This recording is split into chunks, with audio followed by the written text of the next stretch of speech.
And the zone of genius is a place where you're in flow, you're at your best, you're most energized, alive, things are effortless. And in those moments, people were actually explaining, without knowing they were saying it, how their parts, their different identities were being activated if at the same time.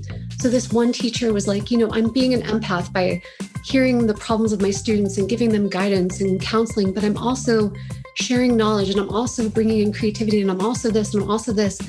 And I was like, oh my gosh, that's the intersection. Like, is this really how it works? That when we feel our best in our work, we're in the intersection of our work. And I started knowing I was onto something. Like, that was the beginning of the hunch. So I kept checking it out, testing it, right? Like, I was trying to understand, do more people have this too? And sure enough, they do.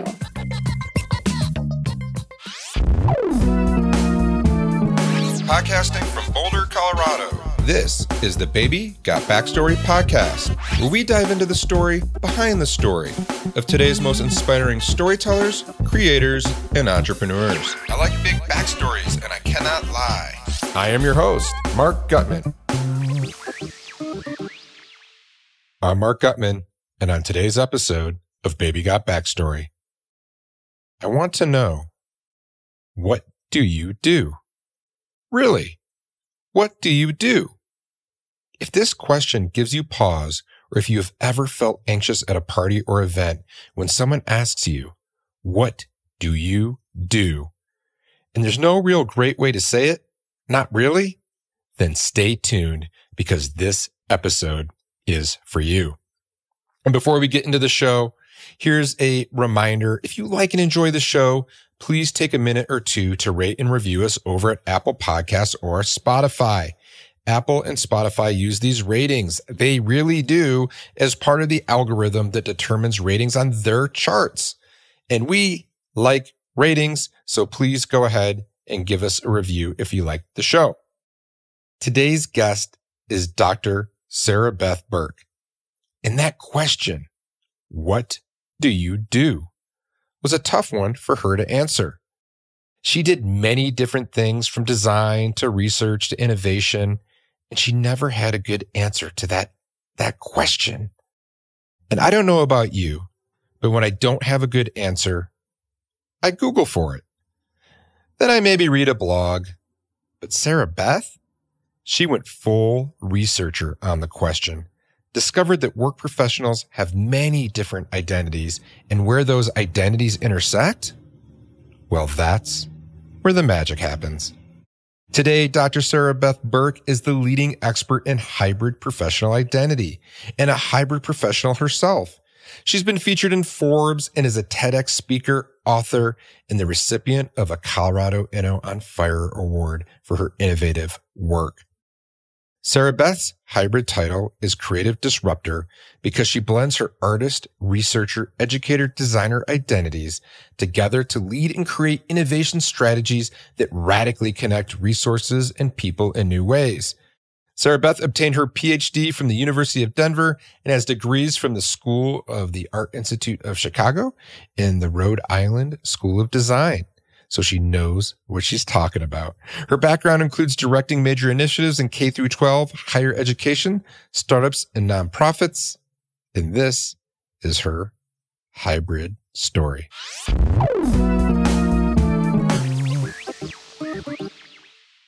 I'm here with Sarah Burke, the creative disruptor at More Than My Title. Sarah, thanks for coming on the show, and let's get right into it. What is a creative disruptor? Hey, Mark, thanks for having me. The creative disruptor question.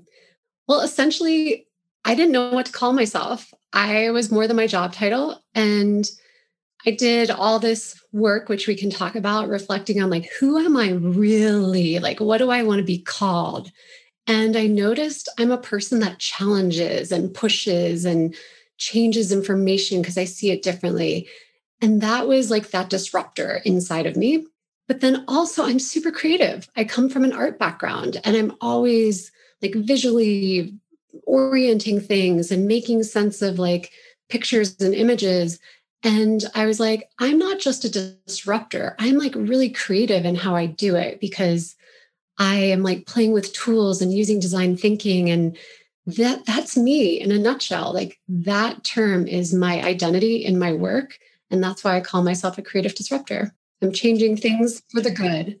Yes, and thank you. And I neglected to, when I introduced you to, I forgot that you are Dr. Sarah Beth Burke, and I think that's relevant and that's important. And we'll talk about that because you're a researcher and an academic, and a lot of what we're talking about is rooted in that research and that background. But you started that with saying, I didn't know what to call myself. Like, why did that even matter? Why was that coming up as a problem for you? Like, what was happening in your life where not knowing what to call yourself was an issue? Mark, I don't know how many parties you've been to or networking events, but ultimately everyone says, hey, what do you do? Hey, nice to meet you. What do you do? And this what do you do question plagued me. It really became the bane of my existence because I got super anxious. I was in a space in my life where I wasn't really secure in what my career was and what I was doing for work. I was finding myself and going through like a job search, career transition process. So I didn't have an answer to that question, like something solid where I was like, yeah, I'm Sarah Beth, I'm the blah, blah, blah. So when I was struggling with how to answer that question, I finally realized I was having an identity crisis. I like literally didn't know who I was. And that to me launched this whole series of events where I got really curious on who am I? Like, I'm not what people are calling me. I'm not just a teacher or a designer. Like, there's something else here. And I really wanted to figure that out. This idea and the word that you just used in that story about identity, and has that been something you've always been interested in? Like when you were growing up, were you might not have used those words, you might not have framed it as identity, but was that something that always either perplexed, confused, or interested you? I would say no. Like this isn't something that was on my mind for years and years. It's something that I realized was the root problem I was circling around, but I never had a name for it. Like when I was trying to figure out what I was doing after college and how to build my career, the advice I often got from people was, well, figure out what you're passionate about. Like, let's talk about what your strengths. Let's figure out, what you love to do and make your work fit that. So it was always about the what do you do and why and how are you going to do it? No one ever stopped and asked me, Sarah Beth, who are you? Like, who do you think you are? Like, what do you call yourself? That's a different question. So this notion of identity came to me much later because I realized we were talking about something we weren't really talking about. Like there's another piece of the puzzle that was missing. And so that's interesting. Let's talk about that. So when you were growing up, what was your identity? Like, what did you think? Or let me rephrase that. Who were you at the time? And then where'd you think you were going to end up doing? What were you hoping to do? Yeah. I mean, I was this perfect student. I was the straight A girl. I loved academics and art. That was really what I was up to. And so my identity for, the first 20 some years of my life was student. Like you are a student. That's what people tell you. And then you graduate high school or college or wherever you finish your degree and you lose that identity. And literally that's when I dropped into my first identity crisis. But people told me, oh, you're just burned out or, oh, you're just going through like a quarter life crisis or something. No one ever said, you are having this identity moment. And so that first transition of going from student to, well, what am I now? Who am I now? And then trying to figure out like, okay, who's going to hire me? Like, I don't even know how to take my degree and turn it into a job. I was a ski instructor after I graduated because I literally was like, where do I start? And then I eventually went back to grad school, got a degree in art and design, went into the classroom, worked for some nonprofits, and boom. Then I felt a little more secure because what we usually do in society is you define yourself by your job. So when you're in a job, you have security around your identity. You're like, oh, I'm Joe, the marketing manager, and I'm Sally, the coder. And like, you just have this sense of who you are based on what you do, because we spend the majority of our lives in our jobs. And literally research says that when you lose a loved one, go through a divorce, or lose a job, those are the three biggest moments where you lose a sense of yourself. And until you go through that, you don't realize how powerful you associate yourself with the thing you're doing. So that was a little bit of how I started noticing I was having an identity crisis, is when I lost it.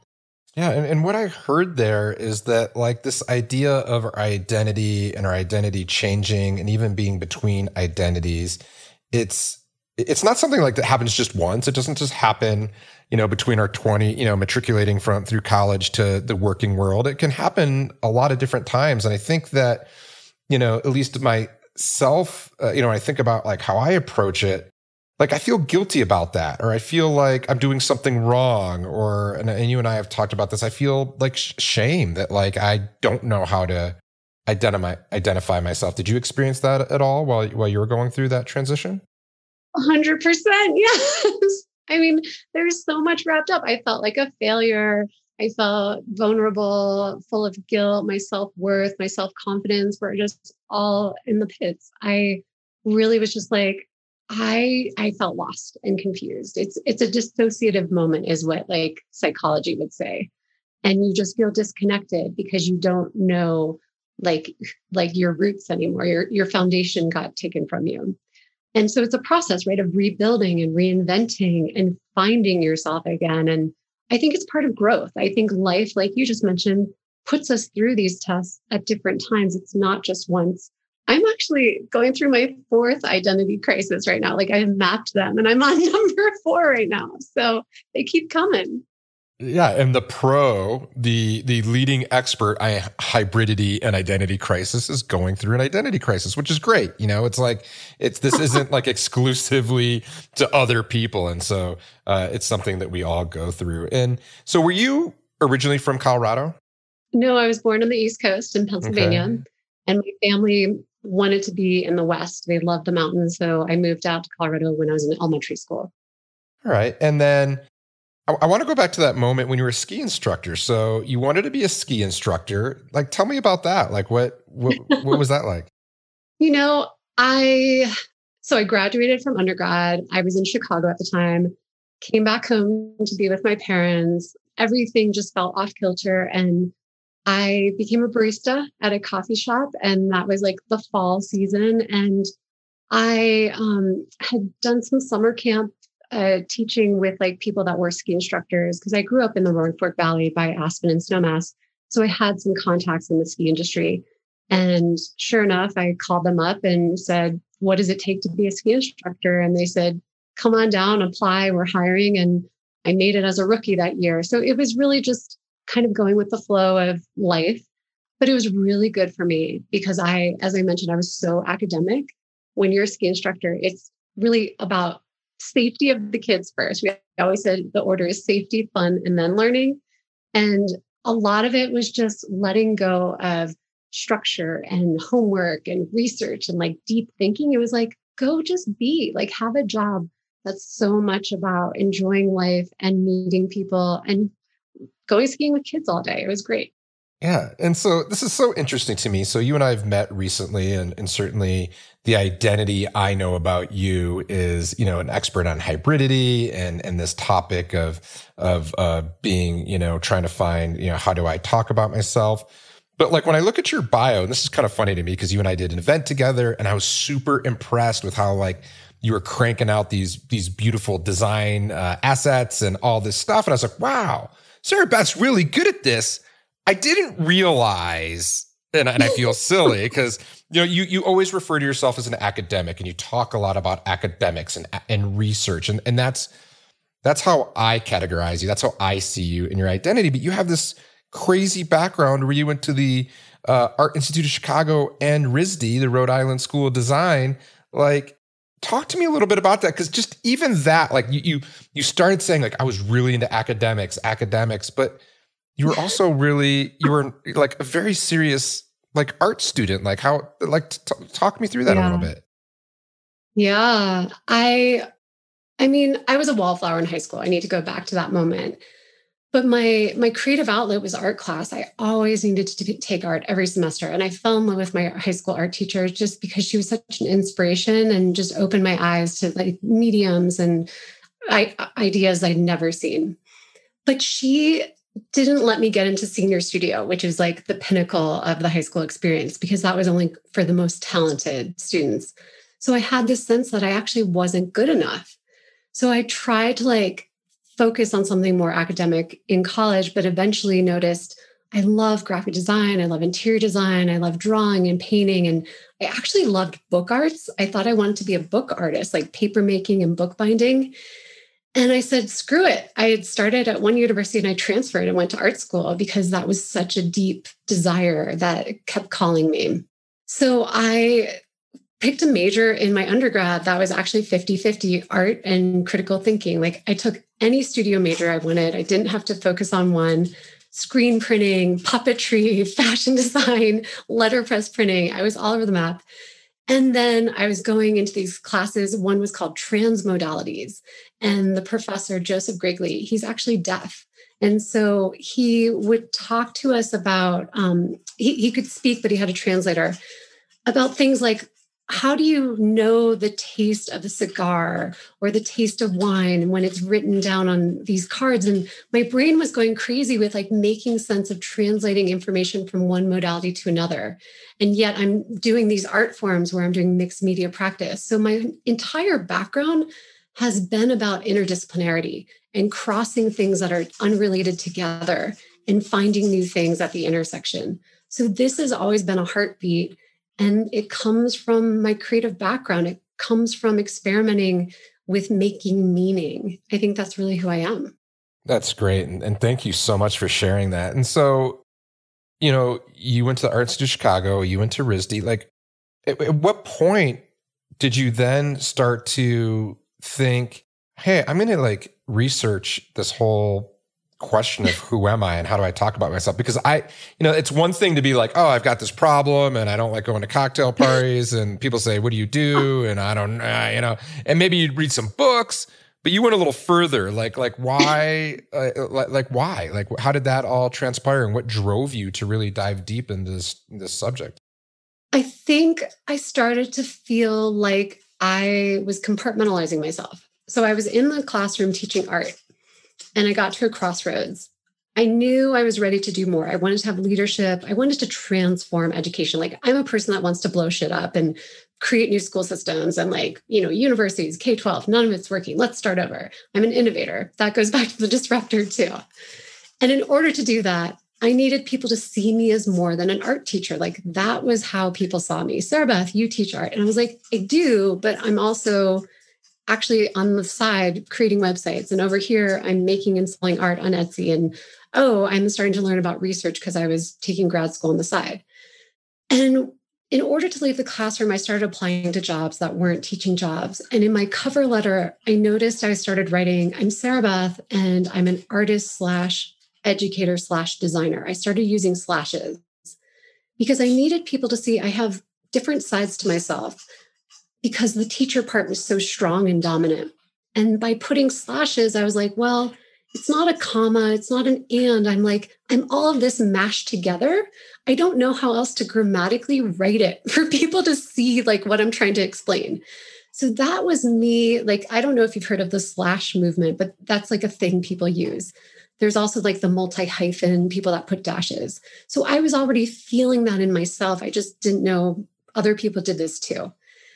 And then I got to grad school. I decided to work on my doctorate full time. And I was working in an entrepreneurship creativity program on the side.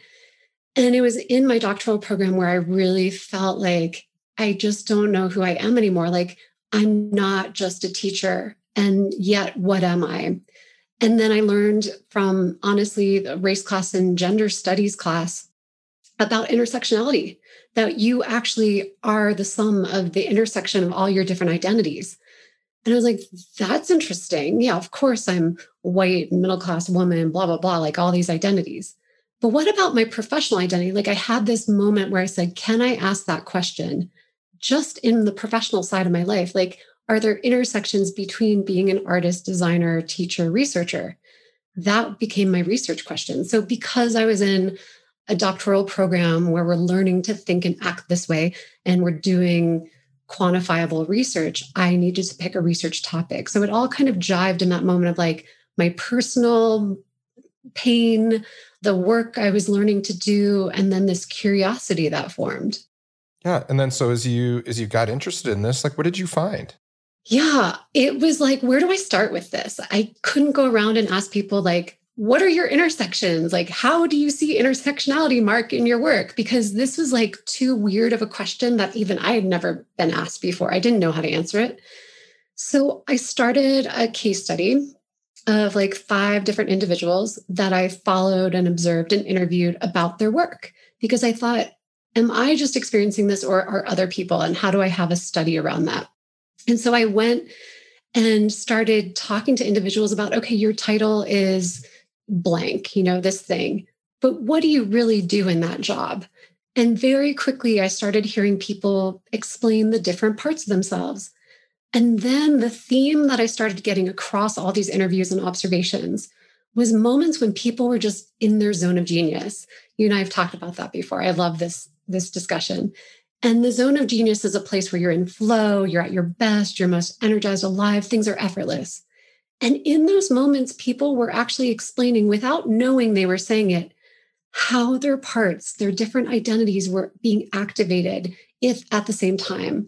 So this one teacher was like, I'm being an empath by hearing the problems of my students and giving them guidance and counseling, but I'm also sharing knowledge and I'm also bringing in creativity and I'm also this and I'm also this. And I was like, oh my gosh, that's the intersection. Like, is this really how it works? That when we feel our best in our work, we're in the intersection of our work. And I started knowing I was onto something. Like that was the beginning of the hunch. So I kept checking it out, testing it, right? Like I was trying to understand, do more people have this too? And sure enough, they do. So this is really interesting to me and something that I don't think we've really talked about. So I didn't realize that effectively, and correct me because I'm gonna kind of make a statement here, that hybridity or the spirit of it is really looking for that intersection and when you're at your best at work. Do I have that right? So that's really what we're talking about here? Yeah. So my focus that I described today currently is hybrid professional identity. That as humans, we are already hybrid. We're a compilation of all kinds of identities, social, personal, political, everything. But I just examine the vein of your professional life and what you do for your work. And when people say, I do marketing, oh, but I also do sales and I also do events. Oh, and I'm good at design. I'm good at this. Suddenly you start to hear all the elements, all the parts of them. And what I've learned is that there's a hybrid space in the professional side of people's life that they don't know how to articulate. The best way I heard this explained yesterday with someone I was talking to, she said, it's your special blend. Like when you have all those spices and you combine your spice drawer to make something, your hybridity is your special blend of spices that is unique to you. No one else has combined identities that way. And that's what makes you unique and strong in whatever you're doing for work.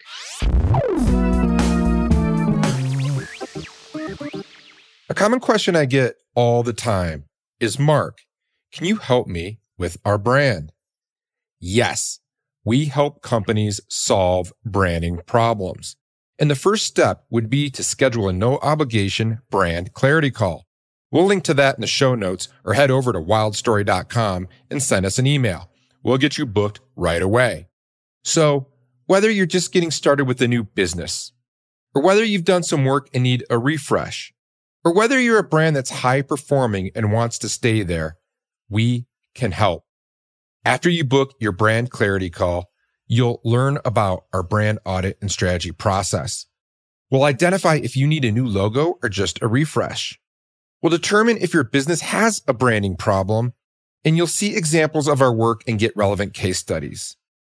We'll also see if branding is holding your business back and can help you get to the next level. So what are you waiting for? Build the brand you've always dreamed of. Again, we'll link to that in the show notes or head over to wildstory.com and send us an email. Now back to the show.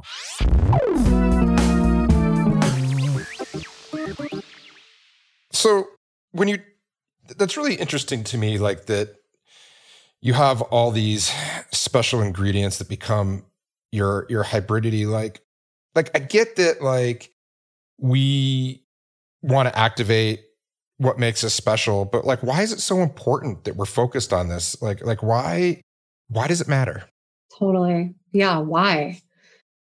I'm going to reflect it back to you for a second and say, Mark, when you tell people you do branding or you have a brand agency, Wild Story, like, don't a lot of people do that? Like, why do they come to you?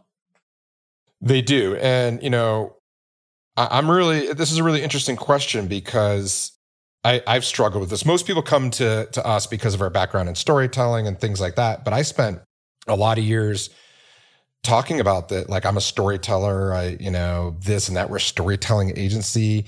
And it wasn't exactly leaning into the idea of hybridity and what you do.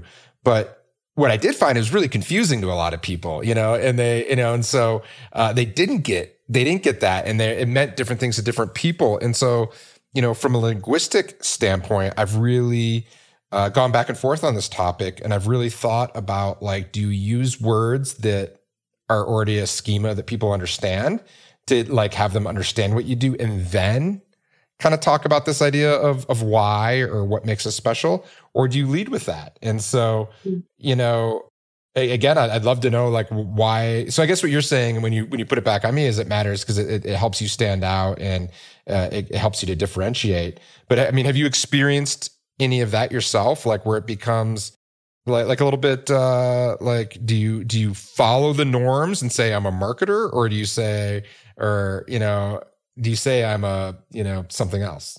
This is exactly what I've been looking at. I've been doing it more on a personal, like, human level. And I think you do it more for businesses and organizations. I think the dilemma is pretty much the same. Essentially, yes, as humans, our brains want to make sense of things. We categorize things, we label them so that we have that schema of understanding, like, this is a rose and that's a dog and that's a horse. But Shakespeare said, a rose by any other name would smell as sweet, right? Like, we just gave it that name to give it a name. So essentially, the reason hybridity matters is because when you know the different parts that are important, like those special ingredients, and you know why they fit together, then you know your uniqueness. You know why you're different than all the other roses and fish and dogs, because we're all using these generic labels to try and just fit into boxes. Like, you do marketing and you do branding and I do research. But then the question is, what kind of branding do you really do? And who do you do it for? And how are you different? And what makes you unique? So the hybridity is articulating in a clear way that isn't confusing. This is it. This is why we stand out. And you can point to it. Now, I still think the notion of hybridity is that it defies language. Like, that is literally one of the themes I found in the research. When you're in the intersection of multiple things. So my primary identities are being an artist, researcher, designer, and educator. That I put into a Venn diagram. And then I go, okay, who am I at the middle of that Venn diagram? There is no one right or wrong way to name that. It's up to me. But once I do, I sort of give myself a new label. And then the way that I help people understand Sarah Beth, the creative disruptor, because that's my hybrid title, is I say I work at the intersection of being an artist, researcher, designer, and educator, which then enables me to radically create innovation strategies and systems for organization and people. And that, like, three-part, that's my intro essentially, is I give a hybrid title, which is my unique label. I break it down into the parts because that's what's familiar. People know what those parts are. But then I describe the relationship of how those parts fit together, which is the meaning, like why I do it, how I'm being an artist, educator, designer. What's the point of that in the world? So by giving an explanation of that degree, it really actually changes the way people see me. They're like, they hear my name, they see my parts, and then they see this is her definition of herself. And that's different than all the other artists and educators and researchers we've ever met. It's a unique combination. And I think businesses need that too, right? Like, what are the parts and services of what they do? And why do they do those things together? What is the relationship between the things? And then you start to find those hybrid spaces. Absolutely. And I love that explanation, that definition. Thanks for clarifying that, because that, to me, that makes a lot more sense. That, a bit of the process is to do the internal work, and it's for you. It's not necessarily external at first, and then it's about It's about helping create that definition and that translation for the external world of like, hey, this is what my title means. And so, yeah, that makes total sense. And I love it. And I think that's great. And so as you were going through all this research and you were like, aha, like, all right, there's this intersectionality, like it defies language. Like that's all cool. But like, are you then like what do you do with it? You're like, okay, I've got this thing. Like now what? Like you're reading my mind. This great discovery. Like you've discovered something amazing. Now what? I mean, at the time, I didn't really know if I had discovered anything amazing. To me, I thought it was like the best thing I'd ever found, but I didn't know if anybody else cared, right? It's sort of when you invent something and then you're like, but now what? So essentially that became my dissertation. So it became this huge document that, maybe 100 people in the world have read. And then it went dormant. Because what was happening was I was getting more comfortable with being a hybrid. Like I had to own it and walk into it and live it, right? You can talk about it, but then it's another thing to be it. And I didn't have the confidence yet. I was like, people are going to think I'm crazy if I say, I'm Sarah Beth, I'm a hybrid. And they'd be like, what the heck are you talking about? So it took me a few years and I needed that time to socialize and do more observation with more people. Like I started just networking for my own work because I was doing innovation strategy with K-12 schools at the time. And I'd have coffee meeting and I was meeting people in the community and I'd learn about them and what do they do. And slowly but surely, again and again, I was noticing people are more than their job titles. They have all these different parts and they're not good at identifying which parts are the most important to them, nor are they good at explaining how those parts fit together. So I kept seeing the same issues in other people I met. And I would throw it out there and say, have you ever thought you might be a hybrid? And people would be like, what? Like, what are you talking about? And then I'd explain a little and they'd go, wow, that is me. That makes a lot of sense. So I was validating. It's like any entrepreneur, when you have a new product, like, do people want this? Does it mean anything to them? And so after a couple of years of that, I knew in my heart, I wanted to write a book someday about this. And then getting these stories and more, understanding of how this looked in the world, it helped me find my voice and it helped me start to see the shape of how do I need to explain this to the mainstream public because I wasn't in the university land anymore. And so that's what I did. I decided to write a book. And honestly, I didn't have a vision after that. I was like, I'll write the book and then see what happens. And literally, I published the book. It came out April 2020. The title of the book is More Than My Title, The Power of Hybrid Professionals in a Workforce of Experts and Generalists. And the fact that I'd used the term hybrid professional at the same year, the world was going through a pandemic and everything was becoming hybridized, work and learning and events and like all sectors. It was really a moment of just serendipity that I was already thinking about this and the world started talking about it. So then it's led to a number of interesting conversations because another thing I want to bring up, I didn't know this, you can tell me how much you know about it, is category creation. Category creation, from what I've learned, is when you invent a whole new type of product that the market didn't know they needed. So they're not searching for it yet. Like athleisure, that's my favorite example. Like nobody knew they needed athletic apparel that could be worn outside and exercised in, but now it's everywhere. Yeah. And so hybrid professionals and hybrid professional identity is a new category of workers and a new way of thinking about the workforce. And so people aren't searching for this.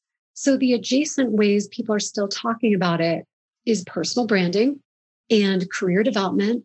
And then the academics, that identity research piece. So I'm living in a zone of joining conversations in those other circles, showing them and getting them to think about, don't you mean hybridity? Aren't we talking about identity here? Like, how does that factor into your career development and the way you brand yourself? Like that to me is now how I'm bringing this idea into the world. Yeah. And I think that like, even this idea of personal branding, I mean, for me, like it was kind of an icky word a couple of years ago. It's like, personal branding. But it's almost like now to be a modern professional, you have to brand yourself personally, whether you're an entrepreneur, whether you're an executive. I mean, you have this identity, to your point, outside of your title. And people are looking to that to be like, well, what else are you talking about? What else are you thinking about? How are you putting your own interesting perspective on the world? And so that's also just this other kind of thing that's intersecting with this time that you're in right now, and why hybridity is so relevant and so cool. And so you wrote a book. Like, what was that like? I mean, it's not an easy process, and you've just written a huge dissertation, but you've written a huge dissertation. So you've already spent some time in the sort of the ooey gooey middle of this topic. And then you decide to write a book. I mean, did you have doubts as you were writing that book that anyone was even going to be interested or care about this topic? Oh my gosh. The journey to the book was really interesting because if you hadn't noticed, I'm the high achiever, overachiever. Like, I set a goal for myself and I go for it. And I literally just accomplish it. I don't just talk about things, I do them. And so I gave myself a year after finishing grad school to take a break. And then I was like, I'm going to start writing the book. And I didn't know what I was doing. And every Sunday I was forcing myself to sit down and log hours. And it was painful because what I didn't see at the time, I didn't know it yet. Like, I didn't know what I was trying to write and say yet. I hadn't found it. So after a few months of just putting myself through the ropes, I stopped and laid it down. I think I also got distracted by work projects. And my other goal at that point was, I need a book agent, right? Like, I need a literary agent to be a serious author. I'm not going to self-publish. So I took a little bit of time trying to send proposals and get an agent, and I got some bites, but I learned quickly it's about the size of your audience. They're like, how many followers do you have? How big is your email list, your Instagram, all of that? And I didn't have a presence yet. And they said, come back to us when you have X thousand. It was like 10 or 20,000. It was pretty high. So I was feeling defeated, and I kept talking to more authors. How did you do it? What did you do? And it's just a really crazy journey. It's one of the most opaque industries on how you publish books. And everyone's story was different. Essentially, you either self-publish or you get a giant house like Penguin Random House. And somewhere in the middle is independent publishing, which is actually called hybrid publishing. So long story short, I found a woman who is in the independent publishing world. She became a book coach for me. By the time I found her, I had validated and had a lot more confidence. I'd done a TEDx. I'd gotten asked to do some big speaking. In those speaking engagements, I was talking about this idea to audiences that I had no touch points with, right? They were cold. So I was starting from scratch with them. And by the end, they were just blown away. Like, the comment I get the most is, my mind is blown right now. And to me, that meant, wow, this was a really impactful idea that I'm sharing. And so the questions they started asking me, things like, well, how do you figure this out? How do I do this myself? What are the Venn diagrams? How do I look at the intersections? That started giving me the fuel of, these are the questions I need to write about in the book. This is what people want to know, and this is how they want to know it. I just need to find the best way to share it. So suddenly I had a lot more inspiration. I knew my audience. I had this book coach. The writing of the book, honestly, Mark, I did it in 4 to 5 months. Like, I started around Thanksgiving of 2019. I had the manuscript final draft by like February because I was aiming to publish by April. So it was like, phew, that's what happened.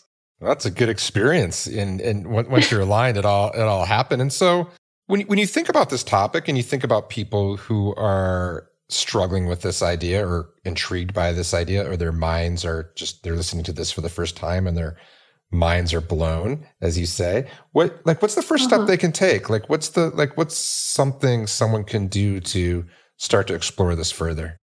Yeah, no, great question. Because I do have a whole process, right? The first thing is really to start with where you are right now, current state.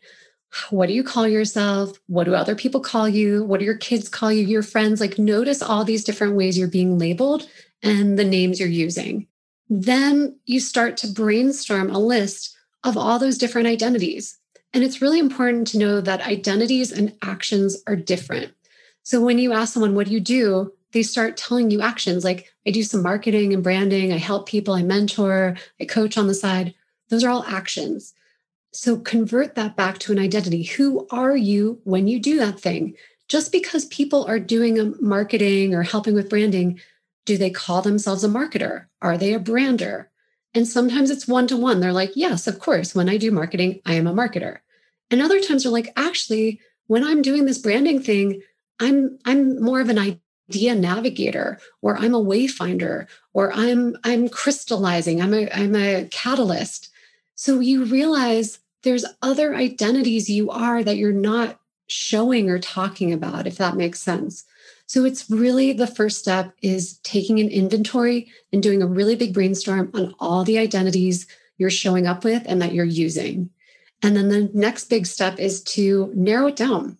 You go through and you see which identities, I call them, are your primary and which are your non-primary, or like really like your secondary, tertiary. And the biggest difference between primary and non-primary is your primary ones are the ones you use most frequently, like every day, because they bring you joy. You feel alive. They're the expertise you want to be known for. For me, it's the artist, researcher, educator, designer. Like that is my core foundation. Of course, I'm still doing like graphic design and event planning and these other things, but I don't use those every day. And that's not my best identity. So you look at your brainstorm list and then narrow it to your primary ones. And you have to have at least two to be a hybrid, right? Like two identities combined will make one intersection. Three identities is sort of the sweet spot. I think three is what most people are usually in. Four is the upper limit. If you have more than four primary identities, you've got to keep narrowing because there's just too many intersections. So that is the beginning of this work. The second part I call investigating the intersections. That is where things get really hard. Like time and again, that's where people struggle because it is literally a space that's unconscious and you've never thought of who am I in my intersections. Like that's a whole different conversation we need to have. Love it. Thank you. And I feel like that's so actionable. And, you talk about struggle. I mean, like what's hard about it? Like what is hard for everyone to wrap their minds around? Like, what don't we know about this whole hybridity thing? Yeah. Well, let me play with that with you for a second. If I walked up to you and said, hey, Mark, tell me how you're unique. How are you unique in your work? Ready, go. Like, what would you say? Well, I would say there's a whole list of things. So I think that'd be my first challenge. There'd be like, but then there's also this thing, like, I don't like talking about myself, and I don't like in that way, and saying these are the things. And I don't know if you encounter that a lot, but like, these are the things I'm good at. Like it's truly hard for me to say that. And I encounter a lot of people that also struggle with it, but that's me personally. I don't know if that holds up in your experience as well.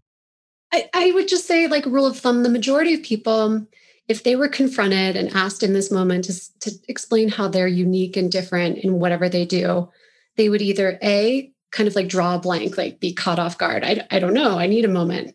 B, they would be unsure. They'd be like, it's hard to describe, right? Like, I know I am unique, but like, how do I put it into words?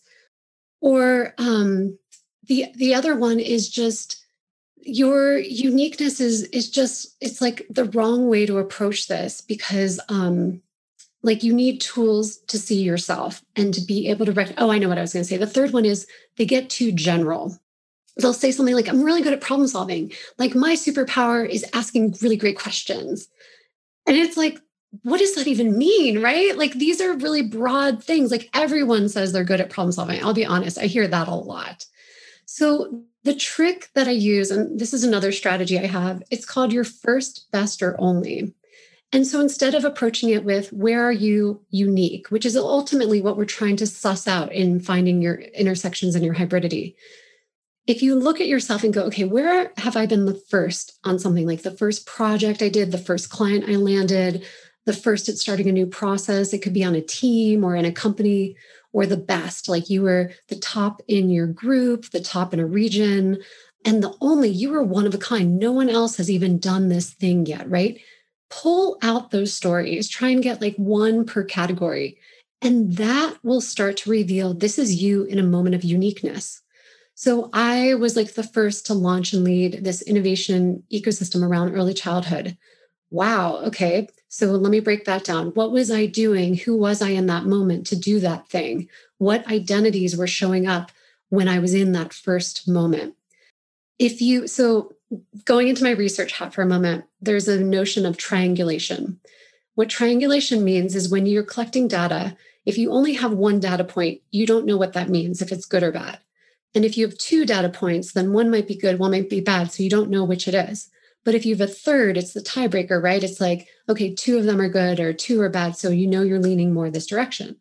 That's how it goes, I think, in learning about your hybridity.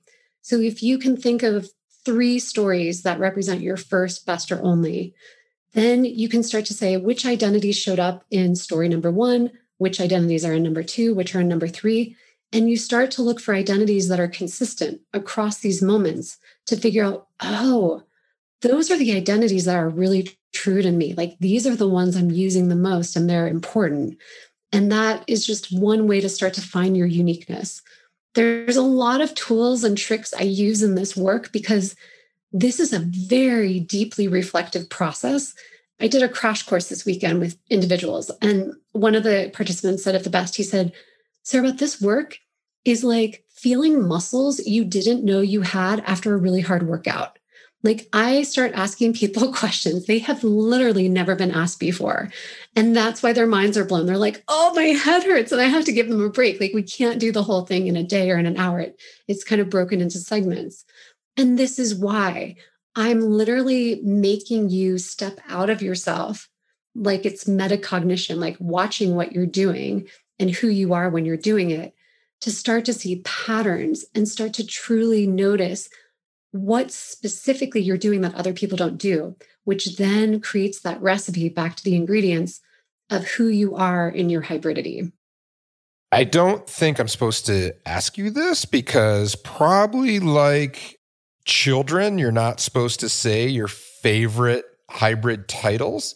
But could you share a couple of your favorites that you've either helped to bring out of people or that just have come your way? Like, what are some of your favorite titles that we can leave the audience with?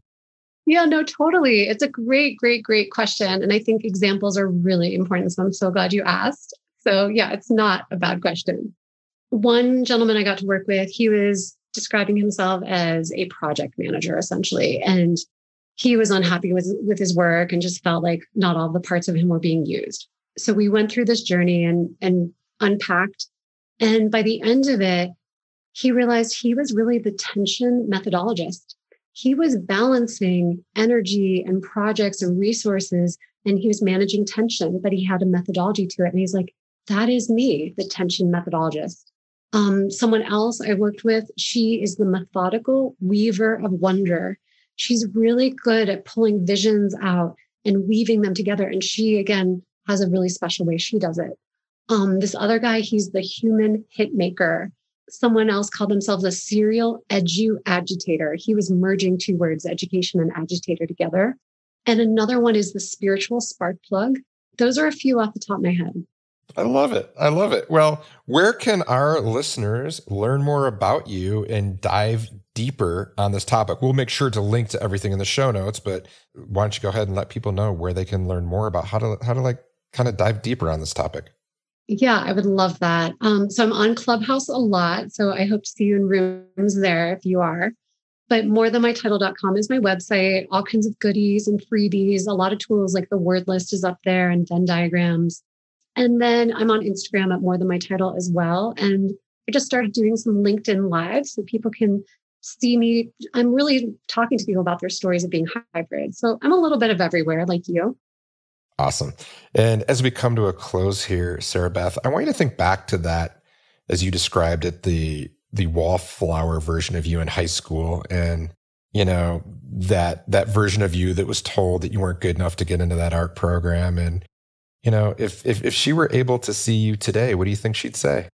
I mean, my first reaction is awe, like just really a lot of surprise and shock. Because this is something I would have never, ever, ever envisioned of myself. There's no way. I don't know where it came from still. Like, I think I've surprised myself a lot. Yeah, great question.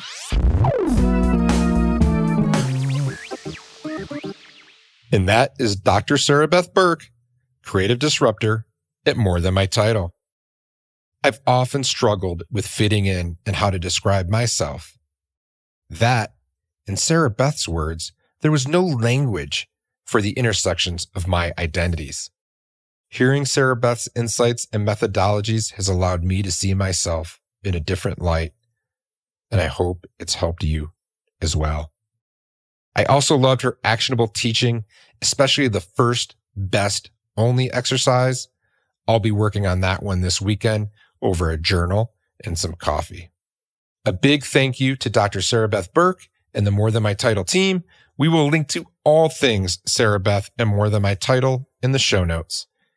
And if you know of a guest who should appear on our show, please drop me a line at podcast@wildstory.com. Our best guests, like Sarah Beth, come from referrals from past guests and our listeners. Well, that's the show. Until next time. Make sure to visit our website, www.wildstory.com, where you can subscribe to the show in iTunes, Stitcher, or via RSS, so you'll never miss an episode. I like big stories and I cannot lie. You other storytellers can't deny.